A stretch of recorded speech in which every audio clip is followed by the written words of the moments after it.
Assalamualaikum warahmatullahi wabarakatuh. Nama saya Dati Nur Asyifa dengan NIM 12480300074. Saya akan membawakan materi bab 10 yang berjudul Penegakan Hukum yang Berkeadilan. Di dalam bab ini kita akan membahas tentang konsep dan urgensi penegakan hukum yang berkeadilan, mengapa diperlukan penegakan hukum yang berkeadilan, sumber historis sosiologis dan politisnya apa saja, dinamika dan tantangannya, dan esensi dan urgensi.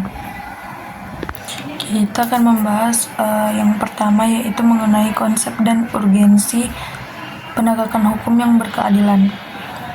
Pandangan masyarakat terhadap hukum sangatlah beragam, bergantung pada pengetahuan, nilai-nilai budaya, dan pengalaman pribadi seseorang, sehingga sulit untuk memberikan definisi hukum secara formal.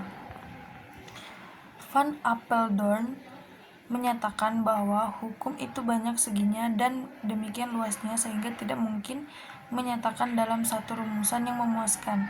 Namun demikian, ada beberapa ahli hukum yang mencoba memberikan definisi sesuai dengan pemikiran mereka masing-masing. Yang pertama ada John Austin. Menurut John Austin, hukum dipandang sebagai sebuah hukum positif, yang mana hukum merupakan perintah langsung atau tidak langsung dari seorang penguasa atau badan yang berdaulat sebagai yang superior secara politis. Kemudian ada Leon de Guitt menyatakan bahwa hukum adalah semua aturan tingkah laku para anggota masyarakat, aturan yang daya penggunaannya pada saat tertentu diindahkan oleh suatu masyarakat sebagai jaminan dari kepentingan bersama, dan yang jika dilanggar menimbulkan reaksi bersama terhadap orang yang melakukan pelanggaran tersebut. Aristoteles dalam bukunya yaitu Politics menyatakan bahwa manusia adalah zoon politikon. Manusia cenderung hidup bersama dan memerlukan manusia lainnya, makhluk sosial, sehingga membentuk masyarakat. Namun menurut Thomas Hobbes dalam bukunya yang berjudul Leviathan mengatakan Homo homini lupus, artinya manusia adalah serigala bagi manusia lainnya. Maksudnya manusia itu memiliki keinginan dan nafsu yang berbeda-beda antara manusia yang satu dengan manusia yang lainnya. Nafsu yang dimiliki manusia itu ada nafsu yang baik dan nafsu yang tidak baik, sehingga dapat menciptakan sebuah konflik di masyarakat. Untuk mengatur perilaku manusia di masyarakat, maka dibutuhkanlah hukum tersebut. Kemudian ada keadilan. Keadilan merupakan tujuan dari hukum. Keadilan dimaknai sebagai kebajikan utama dalam institusi sosial. Keadilan juga merupakan nilai utama dalam hukum dan institusi penegak hukum. Penegakan hukum yang berkeadilan merupakan kunci terciptanya cita hukum nasional. Secara konseptual, inti dan arti dari penegakan hukum terletak pada kegiatan menyerasikan hubungan nilai-nilai yang terjabarkan di dalam kaidah-kaidah yang mantap dan mengejawantahkan sikap tindakan sebagai rangkaian penjabaran nilai terhadap akhir untuk menciptakan, memelihara, dan mempertahankan pergaulan hidup. Kemudian di dalam penegakan hukum tidak terlepas dari beberapa faktor, yaitu faktor hukumnya itu sendiri. Kemudian ada faktor penegakan hukum, yakni pihak-pihak yang membentuk maupun menetapkan hukum. Ketiga, ada faktor sarana atau fasilitas yang mendukung penegakan hukum. Yang keempat, faktor masyarakat, yakni lingkungan di mana hukum tersebut berlaku dan diterapkan. Yang kelima, ada faktor kebudayaan, yakni sebagai hasil karya cipta dan rasa yang didasarkan kepada karsa manusia di dalam pergaulan hidup. Kelima faktor tersebut itu berkaitan. Oleh karena itu, esensi penegakan hukum juga merupakan esensi daripada efektivitas penegakan hukum. Dalam praktik penegakan hukum, peran aparat penegak hukum sangat penting bagi ketertiban. Penegak hukum itu memainkan peran yang sangat penting dalam menjaga ketertiban, keadilan, dan keamanan dalam suatu masyarakat. Aparat penegak hukum itu ialah institusi yang bertanggung jawab dalam penegakan hukum. Lebih lanjutnya, yaitu aparat penegak hukum ini mereka yang diberi kewenangan untuk melaksanakan proses peradilan, menangkap, memeriksa, mengawasi, atau menjalankan perintah undang-undang di bidangnya masing-masing. aparat penegak hukum yang ada di Indonesia, yaitu ada kepolisian, jaksa, hakim, advokat, dan lembaga-lembaga yang ditunjuk secara khusus oleh undang-undang seperti KPK, Ombudsman Republik Indonesia, Badan Penyelesaian Sengketa Konsumen Indonesia Undang-Undang Dasar Negara Indonesia menegaskan Undang-Undang Dasar Negara Republik Indonesia tahun 1945 menegakkan bahwa Indonesia adalah negara hukum.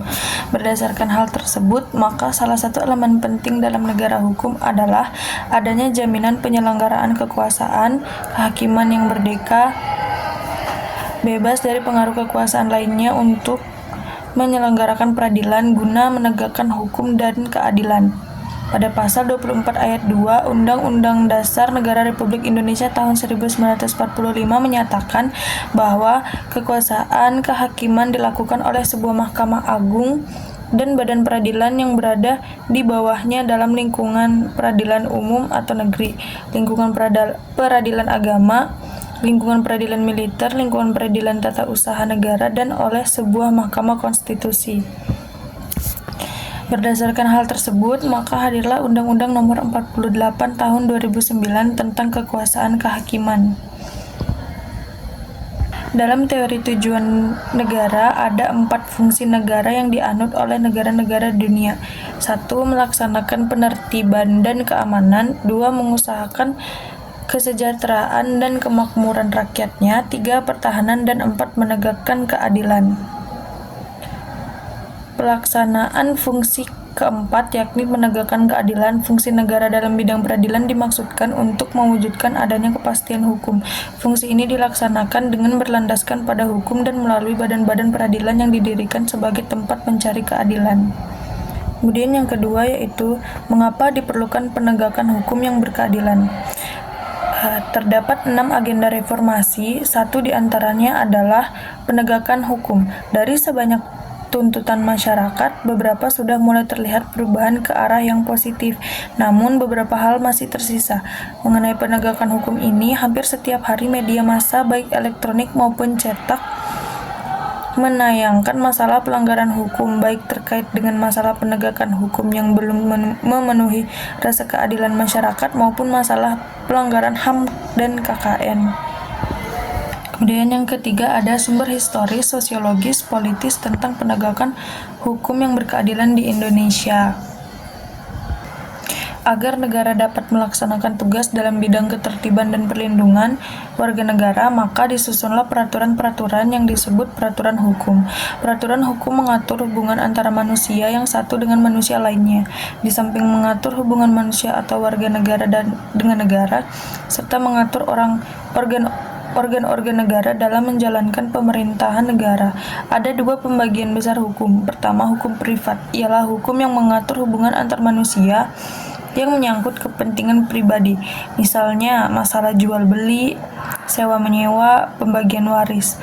Kedua, hukum publik, ialah hukum yang mengatur hubungan antara negara dengan organ negara atau hubungan negara dengan perseorangan yang menyangkut kepentingan umum, misalnya masalah perampokan, pencurian, pembunuhan, penganiayaan, dan tindakan kriminal lainnya. Hukum bertujuan untuk mengatur kehidupan dan ketertiban masyarakat. Untuk mewujudkan masyarakat yang tertib, maka hukum harus dilaksanakan atau ditegakkan secara konsekuen. Kemudian yang keempat yaitu dinamika dan tantangan penegakan hukum yang berkeadilan di Indonesia. Banyaknya kasus perilaku warga negara sebagai subjek hukum baik yang bersifat perorangan maupun kelompok masyarakat yang belum bersifat baik dan terpuji sehingga melakukan pelanggaran hukum menunjukkan bahwa hukum masih perlu ditegakkan. Persoalannya penegakan hukum di Indonesia dipandang masih lemah. Dalam beberapa kasus, masyarakat dihadapkan pada ketidakpastian hukum. Rasa keadilan masyarakat penegak hukum sering memberlakukan hukum bagaikan pisau yang tajam ke bawah, tetapi tumpul ke atas. Apabila hal ini terjadi secara terus-menerus, apalagi telah menjadi suatu pembiaran, maka tidak menutup kemungkinan akan terjadi revolusi hukum. Oleh karena itu, tantangan yang dihadapi oleh bangsa Indonesia pada saat ini adalah menghadapi persoalan penegakan hukum di tengah maraknya pelanggaran hukum di segala strata kehidupan masyarakat.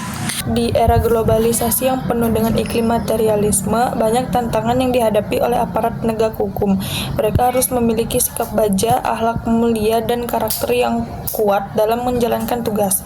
Dalam hal ini, aparatur penegak hukum harus kuat dan siap menghadapi berbagai cobaan, ujian, godaan yang dapat berakibat jatuhnya wibawa sebagai penegak hukum.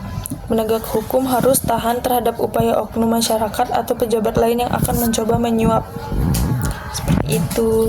Kemudian yang terakhir yaitu esensi dan urgensi penegakan hukum yang berkeadilan di Indonesia. Penegakan hukum pada dasarnya bertujuan untuk meningkatkan ketertiban dan kepastian hukum dalam masyarakat, sehingga masyarakat merasa memperoleh perlindungan akan hak-hak dan kewajibannya. Penegakan hukum bertujuan untuk mewujudkan peraturan hukum demi terciptanya ketertiban dan keadilan masyarakat. Apa yang tertera dalam peraturan hukum dapat terwujud dalam proses pelaksanaan atau penegakan hukum di masyarakat. Dengan kata lain, penegakan hukum pada dasarnya bertujuan untuk meningkatkan ketertiban dan kepastian hukum dalam masyarakat sehingga masyarakat merasa memperoleh perlindungan akan hak-hak dan kewajibannya. Dari fakta tersebut, sangat jelas bahwa keberadaan hukum dan upaya penegakannya sangat penting. Ketiadaan penegakan hukum, terlebih tidak adanya aturan hukum, akan mengakibatkan kehidupan masyarakat kacau, chaos. Negara bangsa Indonesia sebagai negara modern dan menganut sistem demokrasi konstitusional telah memiliki sejumlah peraturan perundang-undangan, lembaga-lembaga hukum, badan-badan lainnya, dan aparatur penegak hukum. Namun demi kepastian hukum untuk memenuhi rasa keadilan masyarakat, upaya penegakan hukum harus selalu dilakukan secara terus-menerus. Sekian dari saya. Wassalamualaikum warahmatullahi wabarakatuh.